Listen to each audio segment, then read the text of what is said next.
In the key battleground state of Wisconsin, can Democratic Socialists continue to make gains? We're going to take a look at this pivotal race for governor, and we'll see if momentum from some U.S. House primaries in New York can translate into a purple state like Wisconsin. So, this article from NBC News was from a couple of weeks ago, and the Wisconsin primary is not until August 11th, so we've got some time. But there is a real chance here that the Democratic Socialists could become the nominee for the Dems. You can read about some of the dynamics here. Wisconsin historically has elected socialists, it has elected progressives. It's not a totally foreign thing, but the dynamics in the present aren't necessarily what's happened in the past. So first let's hop over to Wikipedia. Let's see what the background of this race is. Well, first of all, it's an open seat. Dems have held this office for 2 terms, and this is a great example of a state that Republicans probably would have won if Trump had not been in office back in 18 and back in 22. They probably would have won under Biden had it not been for that Supreme Court decision on abortion. So it's naturally going to be more competitive because it's an open seat. But because Trump's in the White House, he's not that popular, and Dems are motivated. This is a great opportunity for them to hold it. So for the Dems, we do have a bunch of candidates here. There's 6 main ones listed, but it's really come down to 3. First, the biggest name here. This is Mandela Barnes. You might have heard of him. His name ID is going to be the highest. He served 4 years as lieutenant governor. Back at that time, 5+ years ago, he was viewed as progressive, and he still is. But because some time has gone by, he's no longer the candidate the farthest to the left. But in between that span, he did run for the U.S. Senate in 22. He got close, but he did take a loss to incumbent Republican Ron Johnson. So that's a stain on his resume. He has had to deal with some controversial statements he's made in the past that probably won't matter much at this time. But in this race, it looks like he's kind of occupying the more middle lane. To his left, we've got Francesca Hong. She's the Democratic Socialist candidate, clearly the farthest to the left and probably the most controversial. Of course, there's going to be some past statements and some positions she's going to have to talk about. But are some of those things voters want? Absolutely. And are some of the other things that voters probably don't want? Sure. I don't think the median voter is going to want everything that she's talking about. But again, because of the environment, a Democrat, including Hong, could win. Now, she hasn't won statewide, she's only in the state assembly. And establishment Dems are certainly going to not want her to be the nominee. So that's where they turn to Sarah Rodriguez, the current lieutenant governor, and she previously won a state assembly district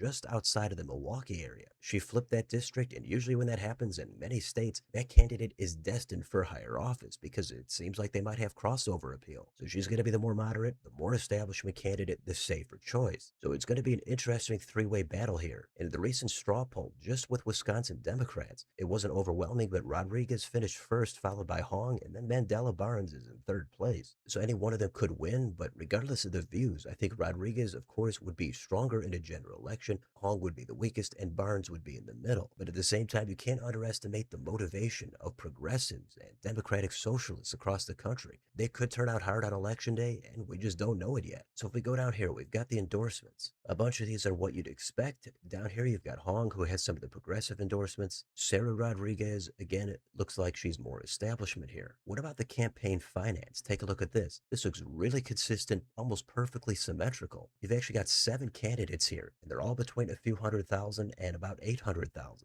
Of those top 3, Hong has raised the least, and shout out to David Crowley, who has the most. So with everyone almost being equal with the funding, what about the polling here? Well, there's nothing that's come out in the past few weeks, but Mandela Barnes is in the lead at 24%. A lot of these could be internals or sponsored by the candidates themselves. Marquette is usually a pretty reputable pollster here. Their oldest one is from a couple of months ago, and we've still got 65% undecided. That's a ton. So nobody's really making a splash here according to that poll. So when in doubt, we could always take a look at the market. Here's Polymarket, and right now we are looking at a 3-way race, but Sarah Rodriguez is in the lead, but she's only at 45%. Francesca Hong is right behind at 38. Mandela Barnes not out of it. He's at 19%. And if you take a look at the timeline here, it's been all over the place. So this is totally up for grabs. There's a debate happening at the end of July that could shuffle things up. Also, you have some of the other lower tier candidates in the race still. They're bound to drop out, probably endorse one of the others. So that could provide somewhat of a boost. The attacks are also bound to ramp up here. The establishment is not going to want to see another Democratic Socialist become the nominee of a major race in a swing state. But you know who might want to see Hong as the nominee? That's going to be the Republicans. So let's take a look at their side, but there's much less to take a look at here. It's pretty much Tom Tiffany and that's it. He's really the only significant candidate here. He is a congressman from the northwest part of the state and he does support Trump. He's got his endorsement right here. So there's not a whole lot of suspense here. It looks like it's going to be Tiffany. He's raised over 2 million and in the scant polling, he leads it all, but still 54% undecided in the poll from March. So unless there's a crazy shakeup here, it looks like it's going to be Tom Tiffany, and this is strongly backed up by the market. He's at 98%. So nothing really going on here on the GOP side. Is Tiffany a strong candidate? I'd say probably he's closer to the middle. He's not really that exciting. He's definitely not young, and he's not from a part of the state that has a ton of population or many swing voters. So in the general election, Tiffany could absolutely win. It's an open seat. Usually governor goes back and forth here once someone retires. But the problem for the Republicans here is Tiffany, not a rock star candidate, and Trump, not popular, and he's in office. This is again where Republicans barely lost this seat under Trump the first time in 2018.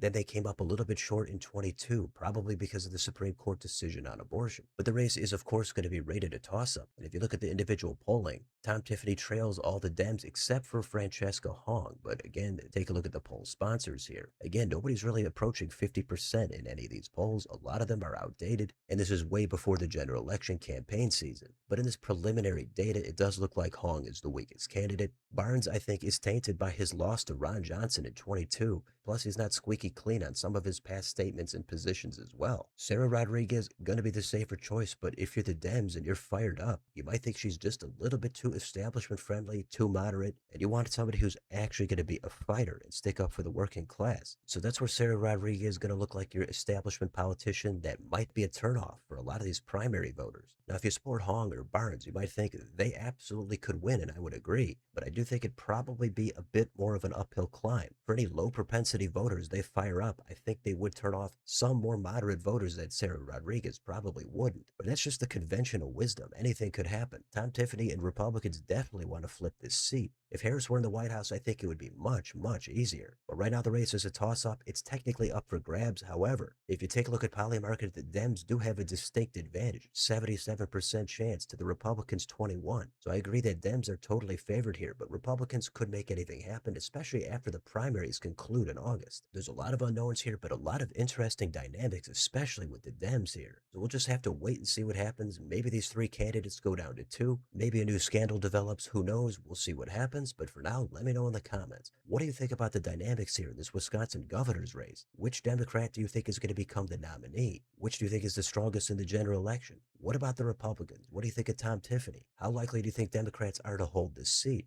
Let me know what you think down below on your way out. Don't forget to like, share, and subscribe. Join if you'd like to support the channel. Thanks for watching. I'll see you next time.